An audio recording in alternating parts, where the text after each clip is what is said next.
আসসালামু আলাইকুম, welcome to my channel. আজকে আমি চলে আসলাম আপনাদের সাথে দারুণ ইয়াম্মি একটি রেসিপি শেয়ার করতে। দেখতে পাচ্ছেন রেসিপিটি কতটা লোভনীয় দেখতে মনে হচ্ছে। ইয়েস, অফকোর্স লোভনীয় যেমনটা দেখতে মনে হচ্ছে, খেতেও কিন্তু দারুণ ইয়াম্মি। সো এই রেসিপিটি দেখতে হলে আপনারা আমার ফুল ভিডিওটি দেখবেন, স্কিপ করা যাবে না। স্কিপ করলে বুঝতে পারবেন না রেসিপিটি কীভাবে তৈরি হয়েছে। সো চলেন আমার মূল রেসিপিতে আমি চলে যাই। সো আমি এখানে প্রথমে নিয়ে নিলাম 5-6 টুকরো পিসেস করে কেটে চিকেন নিয়ে নিলাম। চিকেনগুলো পাতলা করে কেটে নেবেন যেন স্টিকের মধ্যে গেঁথে নিতে সুবিধা হয় এবং ইজি হয়। সো আমি এখানে চিকেনের সাথে দিয়ে নিলাম স্বাদ মতো লবণ, তারপর অ্যাড করলাম জিরার গুঁড়ো, তারপর আমি এখানে পরিমাণ মতো একটু মরিচের গুঁড়ো দিয়ে নিলাম। তারপর হচ্ছে আমি এখানে 3 টেবিল চামচ এখানে কর্নফ্লাওয়ার দিয়ে দিচ্ছি। কর্নফ্লাওয়ার দিয়ে তারপর হচ্ছে আমি এখানে আদা বাটা দিয়ে নিলাম, তারপর রসুন বাটা দিয়ে নিলাম। এগুলো আমার ফ্রিজে রাখা ছিল, যার কারণে একটু হার্ড দেখাচ্ছে, নো প্রবলেম। সো আমি এই পর্যায়ে একটি ডিম দিয়ে দিলাম। এই সবগুলো উপকরণ আমি ভালো করে মিক্সড করে নিব যেন চিকেনের মধ্যে ভালো করে মশলাটা ঢুকে। সো এভাবে চামচের সাহায্যে ভালো করে এগুলোকে ব্লেন্ড করে নেবেন, এভাবে মিক্সড করে। তারপর হচ্ছে আমি এটাকে 5 মিনিটের জন্য রেস্টে রেখে দিচ্ছি ঢাকনা দিয়ে। তারপর আমি এখানে চলে আসলাম আমার পরোটা তৈরি করার জন্য। পরোটার ঘামিটা তৈরি করব এখন। পরোটার ব্যাটারটা কীভাবে তৈরি করতেছি সেটাই দেখাচ্ছি। সো আমি এখানে আমার পরোটা তৈরির জন্য আমি যতটা পরোটা বানাবো ততটা পরোটার অনুমানে আমি এখানে ময়দা নিয়ে নিলাম। তো আপনারা যে যতটা বানাবেন ওই পরিমাণ মতো আপনারা এখানে ময়দাটা নিয়ে নেবেন। সো আমি এখানে ময়দার সাথে দিয়ে নিলাম একটু স্বাদ মতো লবণ, তারপর এখানে দিয়ে নিলাম একটি ডিম। সো আমি ডিমটাকে হ্যান্ড উইক্সের সাহায্যে ভালো করে ফেটিয়ে নিচ্ছি। এভাবে করে ফেটিয়ে তারপর আপনারা এটাকে অল্প অল্প করে পানি অ্যাড করে এটাকে মিক্সড করবেন, ব্যাটারটা তৈরি করবেন যেন বেশি পরিমাণে প্রথমেই শুরুতে বেশি পরিমাণ পানি দিলে ব্যাটারটা চাক চাক থেকে যাবে, দানাদার থেকে যাবে, এটা সুন্দর হবে না। সো আমি এখানে অল্প অল্প পানি দিয়ে আমি এটাকে এভাবে ব্যাটারটা তৈরি করে নিলাম।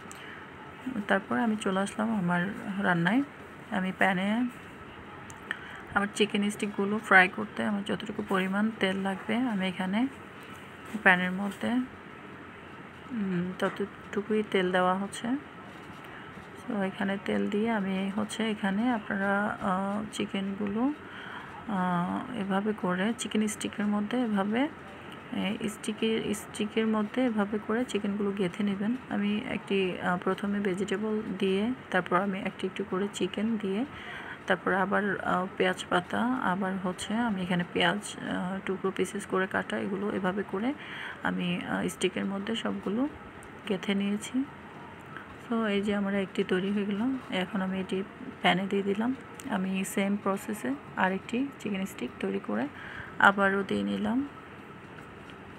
সো এভাবে করে আপনারা চিকেনগুলো স্টিকের সাহায্যে গেঁথে আপনারা এভাবে ফ্রাই করবেন। সো আমি এখানে আমার দুইটি রেডি দিয়েছি। সো আরেকটিও রেডি করে আমি দিয়ে দিলাম। আপনারা এই পর্যায়ে চিকেনগুলো গাঁথার জন্য চিকেন স্টিকগুলো যদি না থাকে আপনার বাসায় যে কোনো কাঠির সাহায্যে আপনি এভাবে এইগুলো তৈরি করতে পারবেন কাঠির সাহায্যে। সো আমি এগুলো হচ্ছে গেঁথে দিয়ে আমি আমার যে পিঠটা হয়ে আসছে আমি সেটা একটু উল্টে দিলাম। তারপর হচ্ছে আমি আরেকটি সেম প্রসেসে আরেকটি চিকেন স্টিক তৈরি করলাম। সেম প্রসেসে আরেকটি চিকেন রেডি করে চিকেন স্টিক আমি দিয়ে নিলাম। সো এগুলো আমি এখন যেটা একটু হয়ে আসছে আমি সেগুলো উল্টে দিয়ে তারপর হচ্ছে আমি এখানে ঢাকনা দিয়ে নিলাম। ঢাকনাটা দেওয়ার কারণ এটাই, এগুলো আর্লি সিদ্ধ হবে এবং চিকেনটা সফট হবে, সিদ্ধ হয়ে যাবে। সো আমি 2 মিনিটের মতো আমি এটা ঢাকনা দিয়ে এভাবে একটু তারপর হচ্ছে আমার ওই পিঠটা উল্টে দিব, যেটা হয়েছে আমি চেক করে সেটা এভাবে চামচের সাহায্যে 2টা চামচের সাহায্যে আমি এভাবে এগুলোকে উল্টে দিব। ওই পিঠটা যেন হয়ে যায়, আপনারা খেয়াল রাখতে হবে এটা যেন পুড়ে না যায়, পুড়ে গেলে খেতে ভালো লাগবে না। টেস্ট নষ্ট হয়ে যাবে। তো আপনারা চিকেন স্টিকগুলো এভাবে 2টি চামচের সাহায্যে উল্টে নেবেন। সো আমিও নিয়েছি। সো তারপর আবার ঢেকে নিলাম। তারপর হচ্ছে আমি ঢেকে আবার এগুলোকে একটু নেড়ে চেড়ে উল্টে পাল্টে ভালো করে সবগুলো ফ্রাই করে আমি এই যে নামিয়ে নিলাম। এটা ফ্রাই করার সময় আপনার পুরো ঘরটা কিন্তু গ্রিলের অ্যারোমাতে পুরো ঘর সুগন্ধি হয়ে যাবে, এতটাই স্মেল, দারুণ স্মেল বের হয় এটা ফ্রাই করার সময়। সো আমি এখানে আমার পরোটা তৈরির জন্য আমি এখানে দিয়ে নিলাম পরোটার ব্যাটার দিয়ে, পরোটার আকৃতির মতো গোল করে চামচের সাহায্যে আমি এটাকে ওই পিঠটা না হতেই আমি এটাকে উল্টে দিয়ে তারপর হচ্ছে আমি এখানে তেল দিয়ে দিলাম। একটু তেল দিয়ে আমি হচ্ছে এটাকে ঢেকে নিলাম।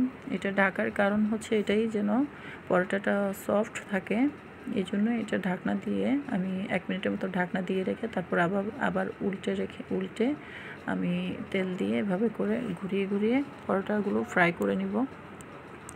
আপনারা এটা ঘুরিয়ে ফ্রাই করবেন, চেপে চামচের সাহায্যে এভাবে ঘুরিয়ে নেবেন যেন 4-5টা ভালো করে ফ্রাই হয়। এই যে এভাবে করে ফ্রাই করে নেবেন। আমার একটি পরোটা রেডি হয়ে গেছে। আমি এটা এখন নামিয়ে সেম প্রসেসে এভাবে ব্যাটারটাকে গোল করে দিয়ে তারপর আরেকটি পরোটা ভেজে নিচ্ছি। তেল দিয়ে দিলাম, ঢাকনা দিয়ে দিলাম। অবশ্যই ঢাকনা দিয়ে পরোটাগুলো ফ্রাই করবেন, না হলে পরোটাগুলো হার্ড হয়ে যাবে, সফট থাকবে না। সফট হওয়ার জন্য এবং সফট থাকার জন্য আমি এভাবে ঢাকনা দিয়ে 2বার করে তারপর হচ্ছে আমি পরোটাগুলো উল্টে পাল্টে ভালো করে ফ্রাই করে নিচ্ছি। এভাবে সেম প্রসেসে চামচ দিয়ে ব্যাটারটা দিয়ে এভাবে পরোটার আকৃতি দিয়ে তারপর হচ্ছে আপনারা কোনো বেলাবেলির ঝামেলা ছাড়া এভাবে পরোটাগুলো তৈরি করতে পারবেন সেম প্রসেসে ব্যাটার তৈরি করে। সো আমি এভাবে করে পরোটাটা আবারও আগেরটার মতো করেই এভাবে ঘুরিয়ে আমি উল্টে পাল্টে ভালো করে সাইডগুলো চেপে যেন 4-5টা হয় আমি এভাবে পরোটাগুলো সবগুলো পরোটা ভেজে নিয়েছি। সো আমার সবগুলো পরোটা ভাজা শেষ। এই যে দেখতেই পাচ্ছেন পরোটাগুলো কতটা সফট হয়েছে, সত্যি অনেক সফট হয়েছে। এভাবে পরোটা ফ্রাই করে আপনারা সারা দিনের জন্য রেখে দিলেও কিন্তু পরোটাগুলো হার্ড হবে না, এরকমই সফট থাকবে। সো আমি এখন এগুলোকে পিসেস করে কেটে আমি সার্ভিংয়ের জন্য রেডি করে নিচ্ছি। সো আমি এখন আমার রেসিপিটি সার্ভ করব। এই যে আমি পিসেস করে কেটে তারপর হচ্ছে আমি এখানে যে সালাডটা তৈরি করেছিলাম এখানে হচ্ছে শসা কুচির সাথে আমি দিয়ে নিয়েছিলাম একটু তেঁতুল চাটনি, তারপর দিয়েছি টমেটো সস, একটু লেবুর রস দিয়ে আমি আমার সালাডটা তৈরি করে এখানে সসের সাথে পরিবেশন করলাম। এই যে দেখতেই পাচ্ছেন কতটা লোভনীয় দেখতে মনে হচ্ছে, সত্যি দেখতে যতটা লোভনীয় খেতেও কিন্তু দারুণ ইয়াম্মি ছিল। আপনারা এটা ট্রাই না করলে সত্যি আমি মুখে বলে আপনাদেরকে বিশ্বাস করতে পারবো না। এই যে খাওয়া শুরু হয়ে গেল, আসলে এতটা ইয়াম্মি ছিল মানে নিজে হারিয়ে গিয়েছিলাম, মনে হচ্ছিল যে রেস্টুরেন্টে বসে খাবার খাচ্ছি, খুবই টেস্ট ছিল। সো আমার রেসিপিটি কেমন লেগেছে আপনাদের জানাবেন, আর যদি আমার রেসিপিটি ভালো লাগে অবশ্যই আমার চ্যানেলটি সাবস্ক্রাইব করে লাইক কমেন্ট করে আমার চ্যানেলের পাশে থাকবেন। আশা করছি এরকম নিত্য নতুন ভিডিও পেতে আমার চ্যানেলটির বেল বাটনটি প্রেস করে দিবেন, পাশে থাকা বেল বাটন প্রেস করে আমার চ্যানেলের সাথে থাকবেন। আসসালামু আলাইকুম।